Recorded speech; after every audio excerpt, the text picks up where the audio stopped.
கிறிஸ்துவுக்குள் பிரியமானவர்களே, இயேசு கிறிஸ்துவின் நாமத்தினாலே உங்கள் அனைவருக்கும் அன்பின் வாழ்த்துக்கள். தேவனாகிய கர்த்தர் தாமே உங்களை ஆசீர்வதிப்பாராக.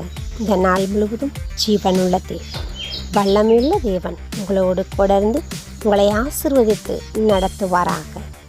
இன்றைய ஆசீர்வாதமான தெய்வ வார்த்தை: மனம் பதறுகளை பார்த்து நீங்கள் பயப்படாதீர்கள், திடன் கொள்ளுங்கள்.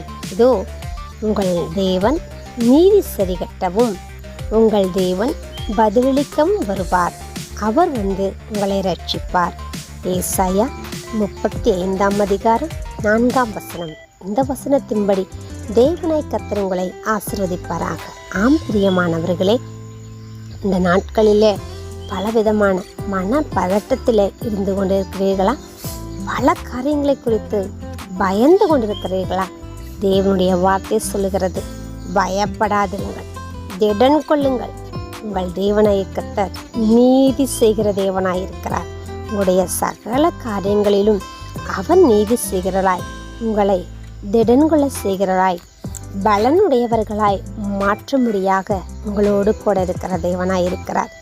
சீசர்கள் பயந்து கொண்டிருந்த நேரங்களிலே தேவனாகிய கர்த்தர் சொல்லுகிறார், இயேசுவானவர் பயப்படாதிருங்கள், உலகத்தின் முடிவு பரியந்தம் நான் உங்களோடு கூட இருக்கிறேன் என்று சொன்ன தேவன் உங்களோடு கூட இருக்கிறார். தேவன் உங்களை ஆசீர்வதிப்பார், உங்களை ரட்சிப்பார், அவரே நடத்துவார். உங்கள் வலதுகையை பிடித்து பயப்படாதிருங்கள், நான் உனக்கு துணை நிற்கிறேன் என்று சொன்ன தேவன் உங்களோடு தொடர்ந்து உங்களை ஆசீர்வதிப்பார். God bless you.